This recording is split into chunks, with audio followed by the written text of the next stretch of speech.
welcome to First Things First. I'm Jenna Wolfe. That's the Hall of Famer Cris Carter. That is Nick Wright. Good morning, gentlemen. Good morning to you. There is so much show to bring you today. 3 hours just might not be enough. Unfortunately, that's what we have, so we're going to give it to you in 3 hours. You can stay for some extra credit, Jenna. 5 hours is what I'm going to need to bring you everything we have today. Can LeBron James win his 5th career MVP in his first year as a Laker? Have the Cowboys found their answer at wide receiver? And boy, do we have some information on Kawhi you are going to want to hear. So why don't we start right there? That is the big news. The Kawhi drama pinned the tail on where he will end up. Less popular children's game. The Toronto Raptors are now even money betting favorites to land the superstar, and the Raptors add them to the short list of destinations we've been hearing about. The Lakers, the Clippers, maybe the Sixers. CC, you've been on this from the beginning. You spoke to Kawhi's people just last night. Is Kawhi Leonard going to Toronto? Well, I think sports fans, a lot of times we hear a lot of reports on a daily basis. It's important that we're on top of those things. The reason why yesterday's news as far as Kawhi, was he going to end up in Toronto? Because some betting website, right, Bet Nick? Online is what got it going. They installed him as very high favorites out of nowhere, it seemed. Yeah, but the public should know this is a website that typically they do some shocking, typically odds, but on the backside is that they're only letting you wager a small amount of money. So this is, you give the Kawhi info, I can kind of give the gambling side of it. Sometimes Vegas odds tell you a lot. Particularly, those are Vegas odds, that a big casino in Vegas would let you come in and set down $10,000 on something, right? Sometimes online sports books, in an attempt to get on shows such as this one, I already mentioned their name once today, so it was successful for them, they will put in odds that are, we saw one of these, I think it was the same website, last week, briefly installed the Lakers as the favorites to win the title. And everyone is like, wow, the Lakers, they were never the favorites. But they do that and they can protect themselves because they'll only let you bet a few $100s as opposed to thousands of dollars like you could if you go to the Bellagio in Vegas. And so that's what really got this going. And then once one online sportsbook does it, many follow suit. And all of a sudden, you can credibly say, the Raptors are the favorites to land Kawhi Leonard. So that's how this becomes a discussion. But you have actual information about the non-gambling side of it. So go ahead. Right. I don't think anything's changed. Now, is it still a possibility? You know, Kawhi can be traded anywhere. Like any team, yeah. So is it a possibility? But nothing's changed from Kawhi's side as far as from these standpoints. He still wants to go to Los Angeles, and he's still not interested in being rented out for one season. So that being Philadelphia, Boston, Toronto, or any other team. The thing that we should know is San Antonio has been in contact with Kawhi and his people, and they've told them that if something was to get real close, we'll reach out to you.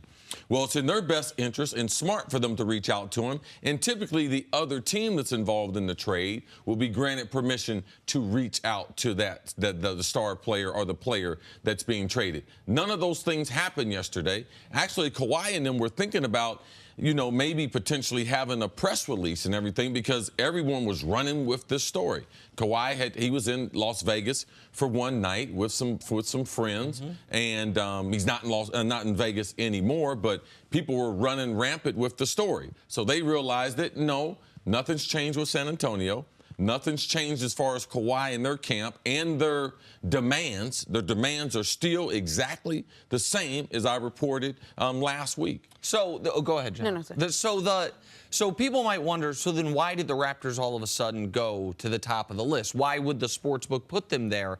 I think I know. Listen, a guy I talk about a lot, and a guy who has incredible sources and also incredible information, Zach Lowe, he not only wrote a very plausible trade that seemingly would be fair for both sides involving the Raptors in his most recent column, he then talked about it on a podcast, and you looked at it, you're like, oh, DeMar DeRozan plus OG Anunoby and a first-round pick. You understand why the Spurs might say, okay, so we're getting an all-star, Yes. We're getting a young draft pick who profiles out as a good defender, not a Kawhi-level defender. But in the mode of a San Antonio-type player, would do all things. 100%. Defense is first, has really improved his shooting. So Zach lays out this trade. Also, we know that the Raptors might be trying to pivot away from the Lowry-DeRozan combo. DeRozan's the more attractive tradable piece. And then you also know, okay, so wait. The Lakers seem to be at a stalemate with the Spurs. The Clippers don't have the assets. At last report, the Sixers won't include Fultz, and we don't know if the Spurs want him. The Celtics won't even include Jaylen Brown. And now you can squint and say, oh, would the Raptors do that move? If they thought, what % chance would the Raptors need to believe they could keep Kawhi Leonard in order to do that move? And you could even argue, would the Raptors do that move even if they knew they couldn't keep Kawhi?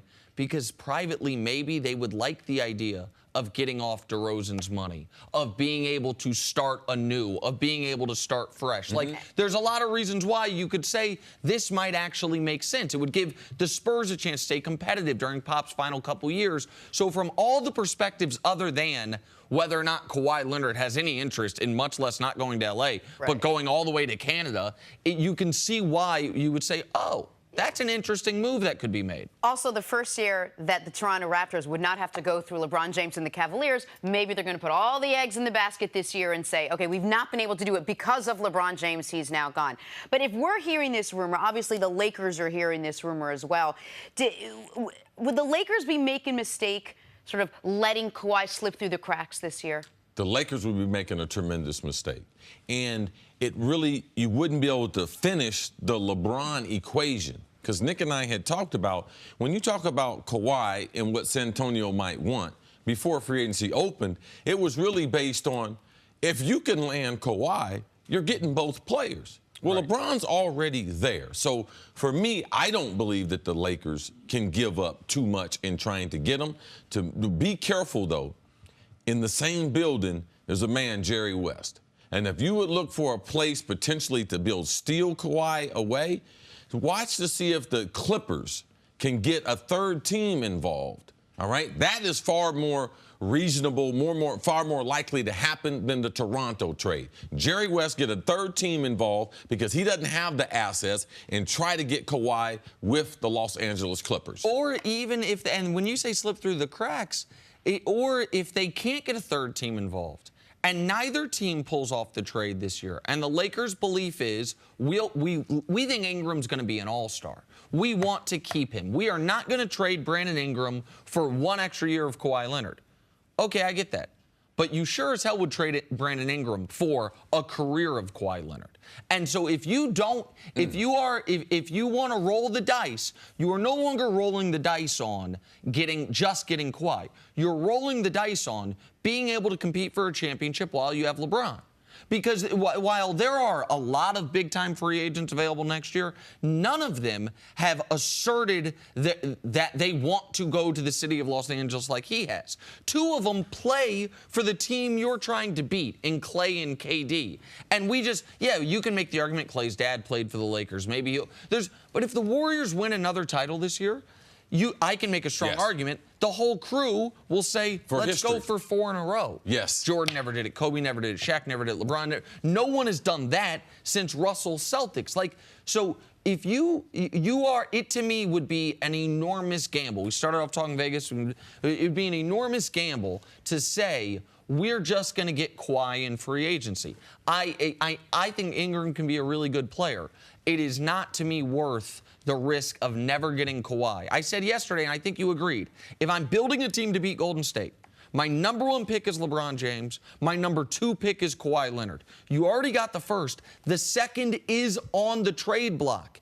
If you need to move mountains to get him, I think you move mountains. And even if you don't get rid of Ingram, the Lakers obviously still have so much more to offer than the Clippers do. Nothing's changed on that front, correct? Yeah, nothing's changed, but the Lakers might feel like, oh, well, there's nowhere else he can go.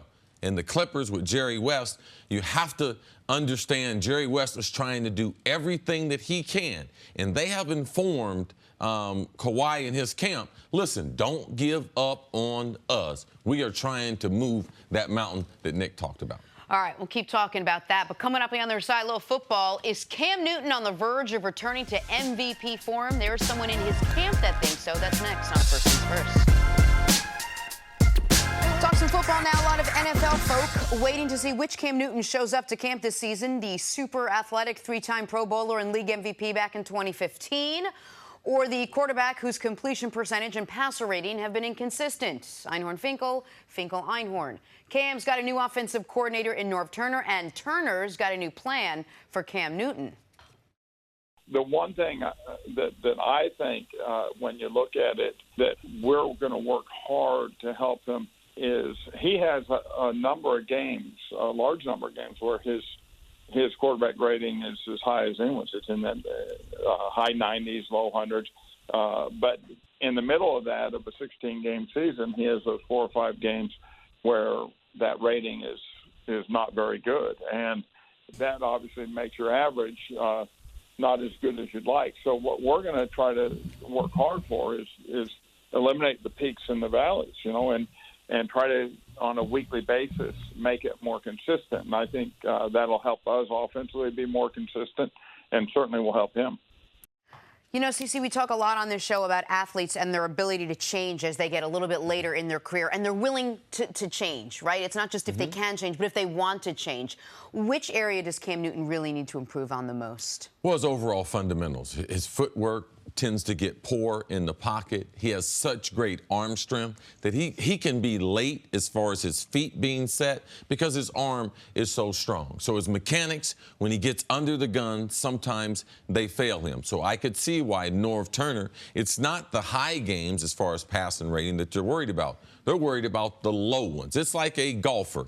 It's how good are your bad shots? Are your bad shots penalty where they went into the water, or they shots that go into the woods where you can actually find your ball and you can still advance it closer to the green? So with Cam, his mistakes with the football, you would not expect from a quarterback who has the type of experience that Cam has and has the overall throwing ability. So it's a combination of his fundamentals are poor, and Cam is not a guy that trusts throwing the ball into open areas. He likes to see the wide receiver flash open, and then he tries to put some extra sauce on the ball, which a lot of times gets him into trouble. If he could get his fundamentals tighter, where he can also anticipate where the wide receivers are going to be, which all the great quarterbacks have, not relying on his athleticism, but anticipation. That's what Norv Turner is talking about in trying to demand getting from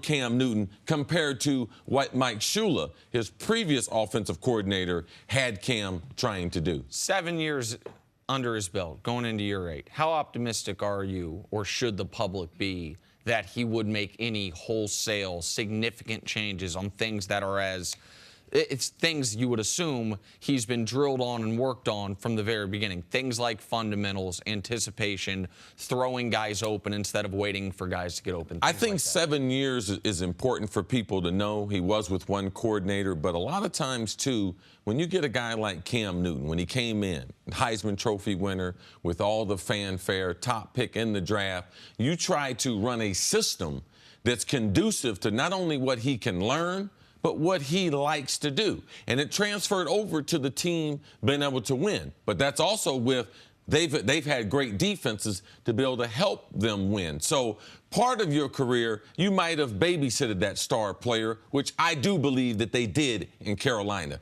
They didn't force him to have better anticipation. They didn't do that. They did things they did things that were comfortable for him as far as the RPOs compared to being just a straight, pure drop back. Read the defense and release the football. They haven't demanded that. So I think there's a tremendous opportunity for Cam right now in his career to be able to make those adjustments, and I believe that he can do it. Here's the thing that for me is so frustrating at times about Cam, but also one of the reasons he's one of my favorite players to watch. I don't remember. I was trying to think when I saw we were going to talk about this today. If there's a quarterback, take the running out of it. We know there's never been a quarterback with his size, skill. Let's pretend he never runs the football. There's still never been quite a quarterback like him that I remember, whose peaks are as good as anybody in the league. When he says high 90s, low 100s quarterback rating, that's actually underselling it. He had 4 or 5 games last year where he had quarterback ratings north of 120. That's Aaron Rodgers-esque, right? But his valleys are Sage Rosenfels. Like I was thinking, was that what Jeff George was like? But Jeff George's peaks weren't as often as Cam's and not quite as high. And we shouldn't be comparing him to guys of that ilk, right? Not a number 1 overall pick. Well, it says something if you watch Cam play and you bring up a guy who I played with in Jeff George. It speaks to the level of, wow, what type of arm talent, but wow, tremendous amount of disappointment. But we talk about whether Cam will want to change and work on his fundamentals. If you break that down, that means what? That means he has to come in and spend more time learning a little bit more of the offense, like going back over things that he's already learned. I mean, can you get more specific about what that means? Well, this is the thing about it. Norv's going to teach a different way. I also played under Norv my last year with the Miami Dolphins, where Norv was the offensive coordinator there. Now, he's one of the great coordinators, one of the great teachers, and if you look at what Norv does with an offense when he gets there, or quarterbacks when he gets there, and he forces changes. The best quarterback to look at is Troy Aikman. 1, 2, 3, 4, 5. Let the ball go. Either skinny post, bang 8, those type of things. He's going to get that in Cam's repertoire compared to just relying on your athletic ability. No, rely on what the defense is showing you and rely on the talent of the people around you compared to your athletic ability. I believe that will be the emphasis for Norv Turner. And here's the thing. Because I said throw the rushing out when I was talking about his peaks and valleys, but now I'm going to bring the rushing back in. Because he is unlike any quarterback we've ever seen as far as productivity rushing the football and ability to stay healthy despite running the football like that. Since he came into the league, he's top 20 in rushing yards. Not for quarterbacks, for players. Since he came to the league, he's number 1 in yards per carry amongst players. Number 3 in rushing touchdowns. Because that element is still in his game, and last year he was at his career high for rushing yards, so it's still near the top of his game. He doesn't have to be a perfect passer because he adds that extra element. What he has to do is avoid the games where he loses them the game. He has to avoid those. When Norv Turner says valleys, they are craters. They are canyons. Like Cam's bad games and his worst throws, you wonder, what was he seeing? It's like the thing you said about Tiger when he was missing the putts. Does he need his eyes checked? And I love watching Cam, but when he's off, it looks as bad as any everyday starter we have. If he can just eliminate that, he's still going to have some of those peaks, and the rushing component is so valuable. That's where he can get back to where he was a couple years ago. We talked about this from the beginning. A guy with that kind of athletic prowess, it's hard to teach them to not rely on your athletic ability. Yeah, I think also, because we're all think that, man, it's really, really hard to change. Yeah. But, Jenna, you and I talked about it this morning. Right now, he's going to be forced to change. We have so many outstanding quarterbacks in the NFC. The ownership in Carolina changed. Now, they're coming under a different regime. They don't have to babysit Cam. Norv Turner's there. You got a new owner there. It should be a new start also in his brain. So that also gives me a little bit more confidence that Cam will make these adjustments. All right, let's take a break there. Coming up on the other side, is LeBron James a lock for his 5th MVP trophy? It's next on First Things First. Catch baseball's biggest stars for an unforgettable show from the nation's capital. The MLB All-Star Game Tuesday at 7:30 Eastern, only on Fox, or stream it live on the Fox Sports app. And oh, guess who'll be there? We will. Check us out Monday and Tuesday, live from Nationals Park. You said the biggest stars. One of the literally and figuratively biggest stars in the sports world, I'll leave it at that, might be joining us as well. Let you think about who that might be. Don't put it out there yet. We'll see, because it's not confirmed. Someone you introduced me to in a hotel lobby once. Hey. There you go. So excited for the shows Monday and Tuesday. It seemed really scandalous. No, Welcome back to First Things First. We're going viral. Recently retired tight end Martellus Bennett posted a video on his Twitter account of him playing at the Drew League. Scored 16 points. Not too bad. Very good high school basketball player. Obviously still loves the game. down in A-Leaf, Texas, right? I mean, that's basically right where inside of Houston. And that's what we were talking about, Jenna. Look at Drew League.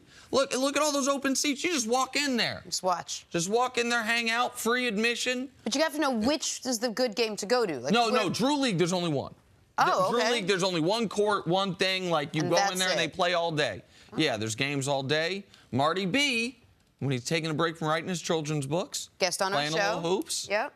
That's cool, man. I miss What's up, C? I miss Oh, nothing. All good. He's one of my favorite players. Yeah. On and off the field. Good guy. Guy's got a lot of good stuff going on. And aren't you going to be a voice in one of his books? Or Oh yeah, absolutely.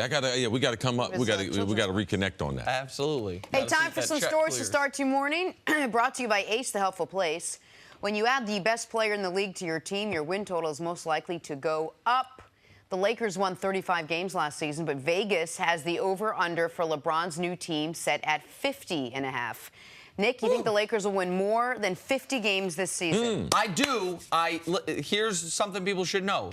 They increased their win total by 9 games each of the last 2 years. Yes. 17 to 26, 26 to 35. Now, the next 9 would be much harder because once you get into the playoff contention, those wins are harder to come by. But they added LeBron. I also believe they're going to end up adding Kawhi, and this win total will creep up closer to 54, 55 once they do that. But even without Kawhi, I think LeBron James and 4 competent human beings can win 50 basketball games. You know why I know that? Because the Cavs won 50 basketball games this year. I know that was out east, but this Laker team's better, so yeah, I like them to win more. Well, I disagree with you as far as LeBron and the 4 competent people last year. There were some games they weren't competent at all. Game number 1, JR. Timeout. Sticking with the NBA over-unders, coming off a league-best 65 wins, Vegas has the Rockets over-under next season set at 56.5.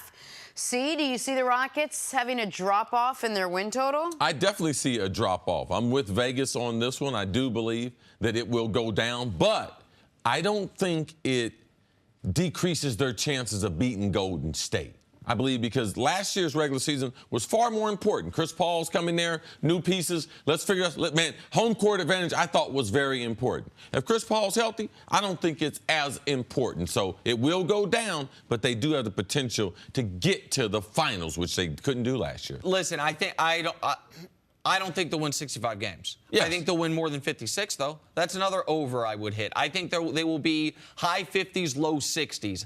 I also think because Golden State is going to, I think, run away with home court this year, actually, they can maybe be more judicious with Chris Paul's minutes late in the year because they're not chasing the 65 wins or home court and make sure he's fully rested going in the playoffs.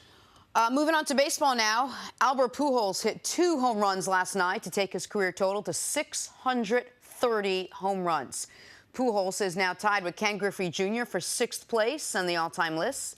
Nick, how impressive is this accomplishment for the 38-year-old Pujols? It's just a good reminder. I'm glad we got this on the show. It's a good reminder that Albert Pujols had arguably the greatest opening 10 years of a career of any hitter ever. This is an all-time great. And he just tied arguably the greatest clean player of the last 35 years in Ken Griffey Jr. and my favorite baseball player ever. These are 2 all-timers. Pujols probably going to end up at like 650. That's unbelievable. Do you know Ken Griffey Jr. and I grew up about 20 miles apart from each other? I did not know His that. dad was in Cincinnati. Yep. All right. I became a huge friends with his dad and the family. So I watched him and all the other kids. He's got a brother named Craig, went to Ohio State, played DB there. So I've been big friends. You talking about an athletic family? Oh, man. Pujols' tremendous accomplishment, though. People have forgotten about him since he went out west. Right out of Maple Woods Community College, Kansas City, Missouri. Oh, there's some good things come from community college. We will end with some tennis. Serena Williams defeated Julia Gergis yesterday to advance to her 10th Wimbledon final. This just 10 months after suffering life-threatening complications while giving birth to her daughter. Cece, how impressed are you with Serena's run? What a tremendous accomplishment. I'm glad we can get this into the show. People don't want to talk about tennis a lot, especially women's tennis. But what we're watching is, I mean, one of the greatest athletes ever, if not the greatest athlete ever. Not no, oh, is she the greatest female athlete? I think she has that crown and has it in spades. But is she the greatest athlete ever? She should be included in the conversations at this advanced age. Having a tough pregnancy, that she also won the Australian Open when she was pregnant. So now on the other side of things, she's 10 months removed, and she's in the finals at Wimbledon. An amazing feat, and she should be honored. When you look at all the disparities between men and women, how much money they make, it shouldn't be for us. That's Wimbledon and the tennis and the tourist problem, but it shouldn't be as far as optics and attention. And conversation. Yeah, we should be that, and I'm so glad that we're talking about this now. Listen, Serena Williams is I don't know if she's the best athlete ever. I do know this. She's the most dominant in her field of any athlete I've ever seen. And she has the record for Grand Slam titles in the Open era, but there's kind of an asterisk there because Margaret Court won 13 Margaret Court's got 24 Grand Slam titles if you don't care about the era. Serena is going for her 24th here this Saturday at Wimbledon. Tough pregnancy, I want people to understand what happened. She has an emergency C-section. She then, because she is so in tune with her body, self-diagnoses, I am getting blood clots. Gets out of her hospital bed because she doesn't want her mother who's in the room to get nervous. Goes to the nurse, says, I need this type of scan with this type of imaging so you can see it. The nurse doesn't believe her. The doctor then tries to give her what she says is a regular scan. She says, no, I need a Doppler. And I might be getting some of the medical stuff wrong here. Self-diagnosis that she had blood clots that had moved up to her lungs. That can kill you. They fix that. She pops her C-section wound from coughing so much. She then has 6 weeks bed rest. And now she's going to potentially win Wimbledon? We do on sports talk shows all the time Mount Rushmores. If you're doing a Mount Rushmore of all-time athletes, in my eyes, 3 spots are up for grabs. And you can make arguments for Bolt, Phelps, Jordan, LeBron, Ali, Jim Brown, Jim Thorpe, one spot on everyone's Mount Rushmore has to be this woman. She has been remarkable, and that doesn't even mention her story of a country club, rich white sport, her and her sister coming out of Compton to do what they've done. She is unbelievable. I was at Wimbledon, U.S. Open a couple years back, and I was covering another match, and I heard, and I've watched many tennis matches. I go to U.S. Open every year, and I heard the most powerful, just consistent hitting of the ball, almost as if somebody was hitting against the wall. And I looked over, and it was Serena practicing. It was just her practice. And I was like, I'll watch for a minute or two. I'm sure she'll. It was the most consistent, the most powerful. This was just practicing before a round on a side court that I'd ever seen, that I'd ever appreciated. What she puts into the tiny little details of her game and her body to get her to the place where she is so she can go out and play and win the Australian Open, so she can come back and play at Wimbledon. And such a lovely human being. I've interviewed many times. Yeah, her and her sister. Her sister's even nicer. Yeah. Really and, nice. you know, I'm sure he'll like this. Richard Williams, he was right. Oh, yeah? Yeah. Absolutely. He was right. He was absolutely right. Congrats to her. With no disrespect to her opponent, I hope she wins on Saturday. I hope she gets her 24th. All right, let's move on now. Some breaking news. LeBron James is good at basketball. Okay, let's move on from that. And with the new car smell still lingering on the King, officially signing with the Lakers only 4 days ago, expectations are already as high as they come. Odds makers have LeBron as the favorite to take home his 5th NBA MVP this season, ahead of guys like Anthony Davis, Giannis, last year's MVP, James Harden. So, Nick, how impressive is LeBron being the MVP favorite entering his 16th year in the league? Well, it's never happened in basketball history that a guy post-year 15 would be the favorite to win MVP. And it's kind of crazy when you think about it. Rich Paul, his agent, was interviewed at Summer League yesterday, I think. Whenever it was, I saw the interview yesterday. And he made a point that's a pretty basic point, but it's one that we should absorb, which is, where are most guys in year 16? Rich Paul made the point, either out of the league, commentators are saying, I wish he'd retire. Like he's kind of, you know, he's tarnishing how I want to remember him. Or they are taking a much lesser role as a complimentary player. Yes. He's not only the #1 free agent available this offseason, he's the best odds to win most valuable player in year 16, it's going to be an unfair standard, for the guys coming after him, for the guys younger, Durant or Giannis or Anthony Davis, because if they do what every other player, except for basically Karl Malone, has done in NBA history, which is around year 13, start to trail off, we're gonna remember this guy still being the best player in the league this long. Right, but those are the things that you have to do if you're going to be in that rarefied air. If he's ever going to be, I mean, he's in the conversation with Jordan, but if the conversation, just like Michael Jordan, he changed how you looked at NBA players. Once he got those 3 championships, took that time off, ended up getting 3 more and the MVPs, it changed the way we evaluated Kobe, changed the way we evaluate LeBron. So these are the types of things that LeBron is going to have to do and I read this. Someone suggested that shows like this, we should stop having the conversation who's the best player compared to who's your favorite player. And my favorite player was Michael Jordan.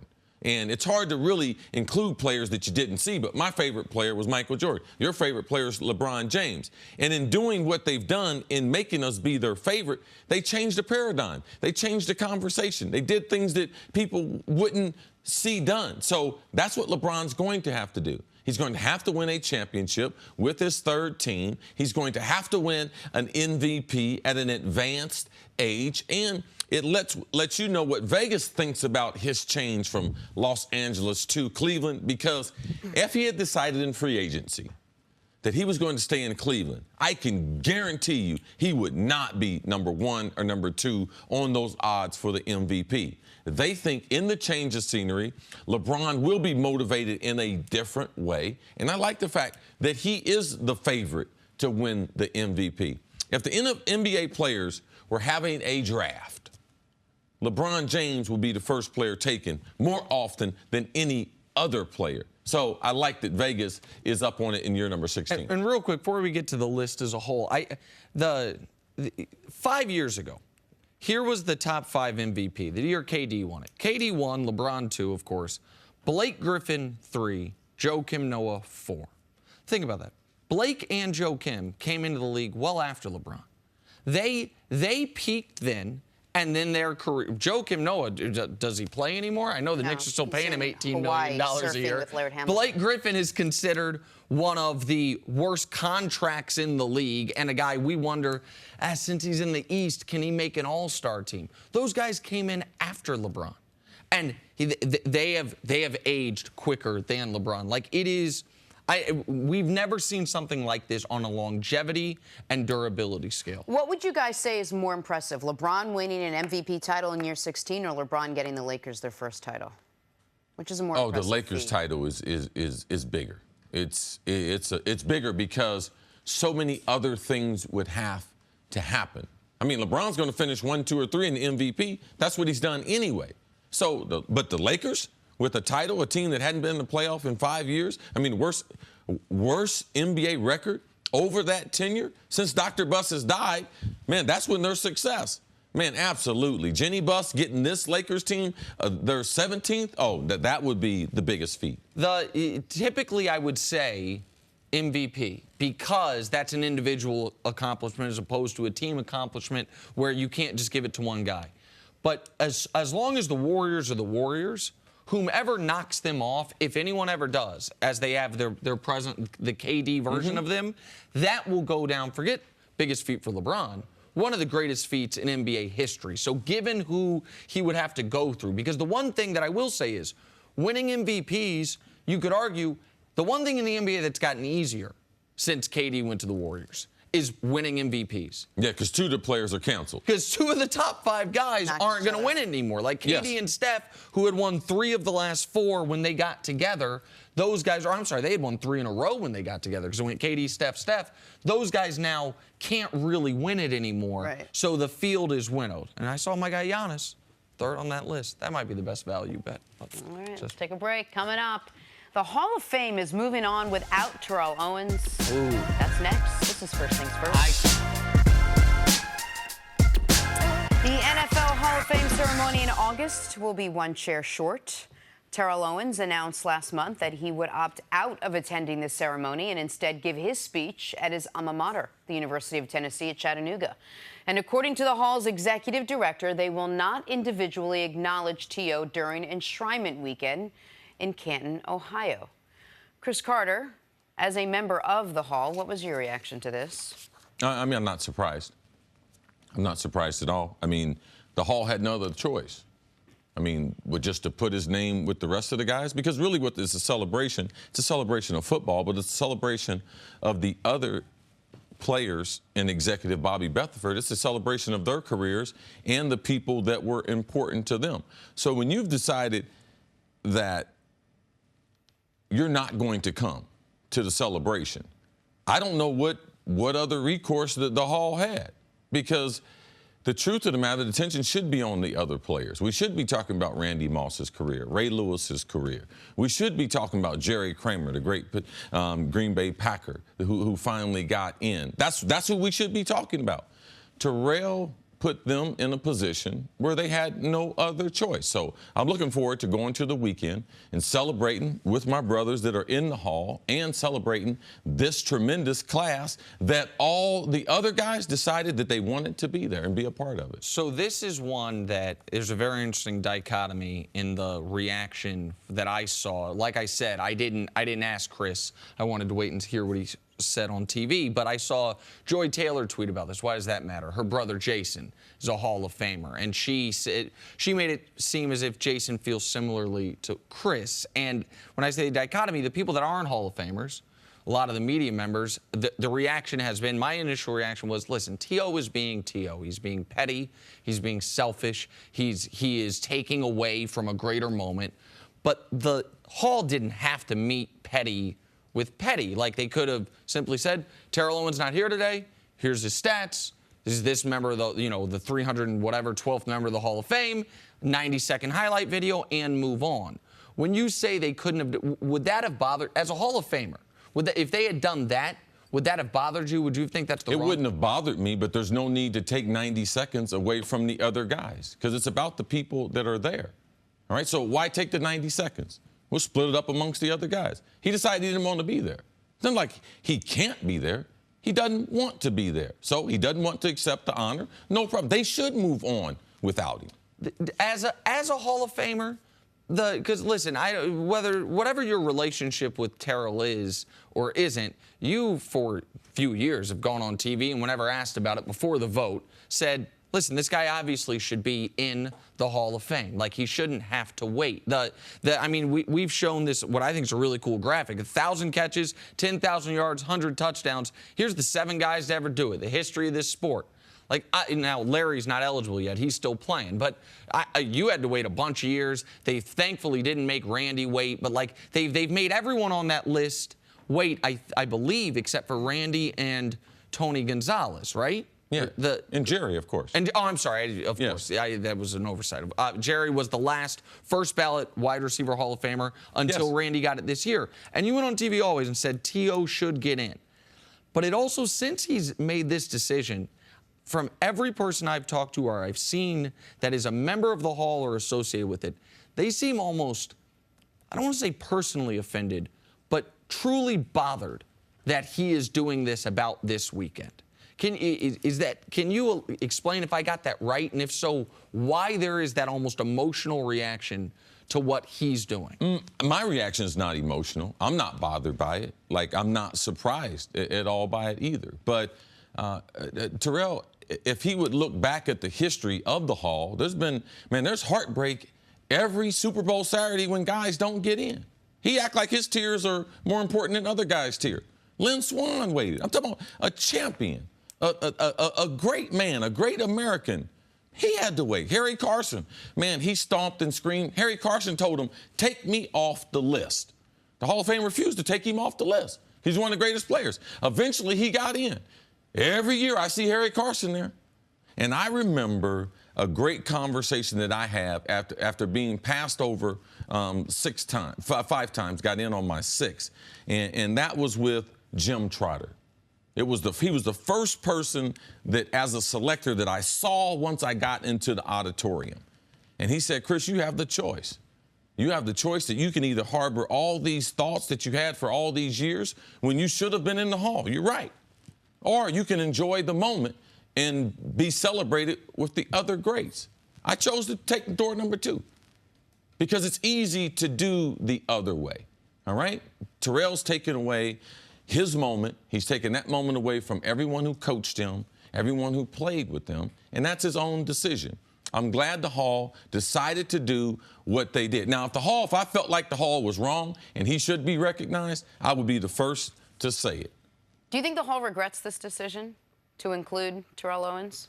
No, they're obligated to vote in the best football players ever. They're obligated to do that. And they got it right by having Terrell to be selected.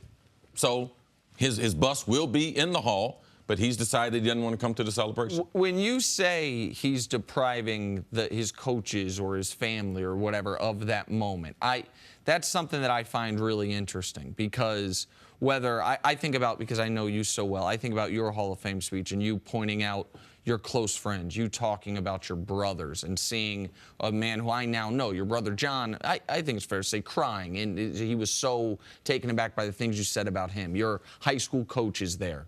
What it means for the other people who don't get to be the Hall of Famers, that moment, what T.O. is taking from them, as you put it. Can you explain what you're talking about? There's so many people that help you in a career like this that you can't actually get up there with a clear conscience and be like, you know something? I'm bigger, stronger, faster. I worked harder than everyone else. I made all the right decisions. There's no one that can say that. Every story in the Hall is a tremendous journey of their football life. And to me, I'm always amazed that there was always forks in the road. Like, their lives were not Hall of Fame lives. Like, there was a chance and opportunity for them to be marginalized by bad decisions or not wanting to put forth the effort. And there's so many people, man, that pick you up and wash your pads, and no one's screaming their name. They don't make millions of dollars, but this is their moment that you can acknowledge them and let people give them some recognition. But you'll never have that weekend. That weekend is gone. Because if he decides to ever go to the Hall, you don't have no speaking part. You don't get to say nothing. It's about that new class. So right now it's about the 18 class. Next year, it'll be about the 19 class. In 20, it'll be about the 20 class. So those 15 minutes you have to speak, it is a wrap. It's over with. He'll never get those 15 minutes back. And I can guarantee you, he will regret it. Because that is one of the most powerful moments. I call it the heaven of football. And you get a chance to have a speaking part, and you've decided to give that away because, they didn't let you in year number 1. Alan Page didn't get in either, first ballot Hall of Fame. Can you imagine that? As great as his. And there's so many other stories of guys. So I just believe he missed a tremendous opportunity. You said if he comes, if he shows up in 19 or 20 or whatever, he doesn't have a speaking part. If now he's a grown man, so I'm not anticipating this, but if at some point he has a change of heart or philosophy, is conciliatory in any way, do you think the Hall of Famers, because you talk about this brotherhood, you guys do as much as you can, I don't want to say to protect each other, but to make sure if a guy's down on his luck, help him out. If a guy needs some help to, put a hand out, can he recover or salvage that relationship, which he at the very first moment he got in, or right before he got in, I guess technically, he instead of putting a hand out, put his hands back? Is that permanent now? There's only 320 of us. There's less than 140 of us alive. He'll always be my brother in the Hall, regardless if he wants to acknowledge it or not. So he's got a birthright with some of the greatest men who I've ever met. And if he decides not to take advantage of his birthright, that's on him. It's not on me. But he will always be my Hall of Fame brother. He will always be that. All right, let's take a break there. Coming up on the other side, was LeBron's decision to go to L.A. the easiest of his career? Next on First Things First. First things first, we're joined by NBA analyst Sarah Kustok. Good morning, Sarah. Good morning. How are you guys doing? Doing well. Good to see you. Great to see you. Also sideline reporter. Don't forget. I'm never going to forget that again. I forgot that again. Also sideline reporter all around great gal. Sideline NFL sideline reporter. That's the key. You guys are looking out for me. Expanding portfolio. If you could just write down all the things you do, I'll just read that right from there. Make money moves. Let's do it. I think most people would agree, Sarah. It's not easy to sign arguably the best player ever to play basketball. So when Magic Johnson and Rob Pelinka signed LeBron James on Monday, a tip of the cap to the Lakers front office seemed reasonable. But when you are the actual logo for the NBA, you're not impressed easily. Jerry West weighed in on the Lakers landing LeBron by saying, quote, LeBron was not a tough free agent signing. LeBron wanted to come to L.A., and he wanted to come to the Lakers, period. He has a family he's thinking about. He has a home here. He has a son whom he wants to keep in one school in Los Angeles. He'll be a celebrity out here, sure. But it's a place where once in a while he can get lost, be himself. You can't do that everywhere. So, Sarah, is Magic Johnson getting a little too much credit, do you think, with all this? I love Jerry West. I love that he said all of this. Yeah. I love this rivalry we're going to see between the Clippers and the Lakers. And I do believe that there is a lot of truth behind everything that he said. We heard LeBron talk about his family, how important that was in his decision. So I do think all of these factors heavily weighed into why LeBron wanted to go there. But Magic Johnson is Magic Johnson. And I think him being with the Lakers, I think the fact that he was there, that he is the president of the team, that the cachet that the Los Angeles Lakers have, and then you add in Magic Johnson now being in that role with the team, played a major factor in LeBron choosing there. And so I'm not sure that I could speculate what LeBron would have done if Magic Johnson was not in that role. But I do believe that he was. Maybe it was easy, but it's not easy being Magic Johnson. It's not easy being the person that he is, the character he is, and I think that played a major role in trust, in understanding the direction of the franchise, and why LeBron additionally wanted to make sure that this was his next stop. All right, so a couple things, and I have the utmost respect for Jerry West. There's a lot of the old-time players that I'm like, man, they couldn't get college scholarships today. Jerry West is not one of those guys. Jerry West was a bad man in the 60s. Jerry West would be a bad man today. And his resume as an executive is unimpeachable. But those comments would have made more sense from 28 other GMs. Not the only other GM that offers LeBron the same city that Magic does. He's like, oh, his kids wants to go to high school here. Where would he go to high school if he played for the Clippers? His family owns a home here. Well, what home would he live in if he played for the Clippers? So part of that rings hollow. You do have the Lakers' exceptionalism of the cachet of the organization, and that, of course, plays a part of it. But where I don't think Magic and Rob Pelinka are getting quite enough credit on this is maybe LeBron was, for the last couple years, leaning towards going to L.A. They could have screwed it up, though. Let's not forget, they unloaded Jordan Clarkson's contract, by the way, to Cleveland to free up more cap space. They drafted well the last 2 years in Ball and Ingram to give you assets where a Kawhi trade is plausible. Last offseason, they resisted the urge to sign long-term deals. Instead, they give Kentavious Caldwell-Pope a one-year deal.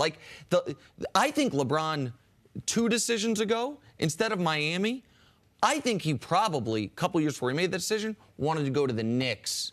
And the Knicks screwed it up. The Knicks had that cachet. Miami, Dwayne Wade could have left and gone to New York with him. But the Knicks screwed it up. The Lakers were patient, and they gave LeBron, even if he was already leaning there, every reason to end up going there. Jerry West also, he did have the opportunity to present the same thing to Lakers because they are the other team in Los Angeles, but they just don't have the history. Why would LeBron James go to the Clippers over the Lakers? That wouldn't make sense. No decision like this is easy because you can mess up that decision. Now, Jerry does make some good points as far as who LeBron is in his life going forward. Los Angeles is one of the few places that he is going to be able to have, as far as you call it, a normal life. He will be able to hide away because there are so many stars. But the branding to LeBron is important. And the only brand of basketball in Los Angeles is the Lakers. They got 16 championships. There is no comparison. But it's nice that Jerry's able to get into the conversation. Now, to Jerry's credit, if he can pull off the KAWHI because there is a rivalry there. If he can pull off the Kawhi, and he's working day and night trying to be able to do that, he needs some help from a third team, then that would be able to get Jerry West back into the conversation.